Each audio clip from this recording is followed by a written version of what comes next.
I'm about to get real transparent.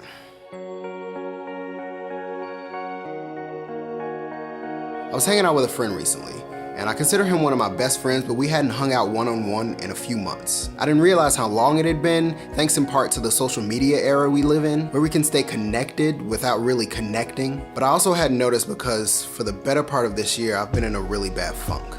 I wouldn't call it depression because it wasn't diagnosed, and I don't want to diminish or sully the very real struggle that a lot of people go through, including some people that I know and love. But mentally, I hadn't been in a good place in a while. I wasn't necessarily putting on a mask and pretending everything is okay. I just thought I was being my normal, mellow self. I mean, I'm alive and breathing, so why complain? See, one of my callings is to inspire and encourage people to live their best life. Every piece of content that I create has that underlying purpose, whether it's overt like my song Win the Fight, or covert like last week's video on publishers and PROs. But on a personal level, in my downtime, all I could focus on was the negative. The drama I was facing at work on a daily basis in an industry that's losing stability by the day. The pressures from family to get married and have kids getting stronger by the day, when my desire for children is minimal at best, and the fear of choosing the wrong woman induces crippling anxiety. In a world that relies less and less on logic and reason, where a 70-year-old fascist toddler and his Rugrat Klansmen are essentially summoning the Book of Revelations, while half the population sits idly by.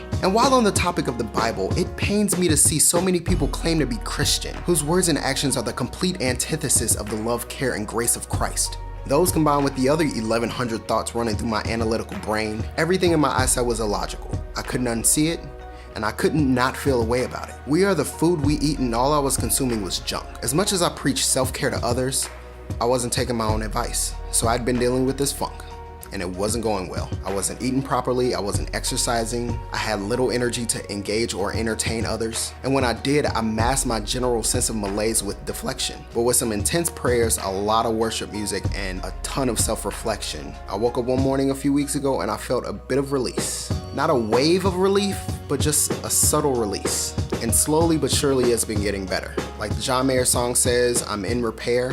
I'm not together, but I'm getting there. So I'm hanging with my friend, and we're having a good conversation like we usually do. And then the conversation shifts, because he's noticed, along with a few of our friends, the funk that I've been in. And like a good friend should, proceeds to prop a proverbial mirror in front of my face, showing me that the light that I have, the one that endears people to me, has been dimmed a bit. And knowing how quick I am to deflect the attention away from myself, they didn't know what to do or how to help. This was a wake-up call for me. Not because it was something I didn't already know, because I did, but it was a stark reminder that our actions not only affect us personally, but they affect everyone around us. I never wanted to be the guy whose actions caused someone else to fall or be less than who they were truly meant to be, regardless of what I'm going through. But as much as I'm there for other people, I wasn't allowing the people that love me to be there for me in the same way. In a way, making me the very person I didn't want to be. Now, this isn't to say that I'm responsible for other people's happiness or emotions, because that's a personal issue. And this isn't to say that I'm not allowed to go through things, because there are peaks and valleys in everyone's life. But what we do in this life matters. I'm not perfect, nor do I strive to be. But I do want to be a little bit better today than I was yesterday, and that takes work. I truly love and appreciate my friend for confronting me with a truth that I needed to hear, through the fear of ruining the relationship had I taken it the wrong way. People who truly want the best for you, who come alongside you when you need them and sharing your burdens, who want nothing more than to be in community with you. That's the energy we need around us, and that's the energy we need to give out. True friendship is reciprocal, and it encourages growth. And life without growth is death. But growth takes courage, and it's uncomfortable, and it's taxing, and it requires you to surrender control. Now, I've known this in theory for a while, but I've been hesitant to apply it completely to my life. And as fearless as I am to tackle things I don't know, or skill sets that I want to learn, I've run away from a lot of things. And there are only so many walls I can run through trying to avoid the process before I stop self-sabotaging and live the life I'm meant to. We as humans are brilliant at giving advice to others, but are slow to take it for ourselves. And as much as I tell people that closed mouths don't get fed and ask for what you really want, the worst thing they can say is no, I haven't been taking my own advice. If for no one else, this video is for me to watch in the future. As a reminder to stay the course no matter how uncomfortable it gets. Don't allow personal circumstances to steal my joy. Cherish the true friendships I've been blessed with. And remember that I was placed on this earth to be a light. And walking in that purpose will ultimately bring me the most peace, despite whatever life throws at me.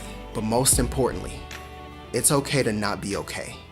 But it is not okay to stay there. Thanks for watching this video. I hope my transparency helps someone out there. If you or anyone you know is dealing with depression or is in a dark place right now, please reach out to somebody. I'll put some links to some resources in the description box below. Please use them if you need them. If you dig this video, please give it a thumbs up and subscribe for more content. And until next time, life gets better if we allow it to.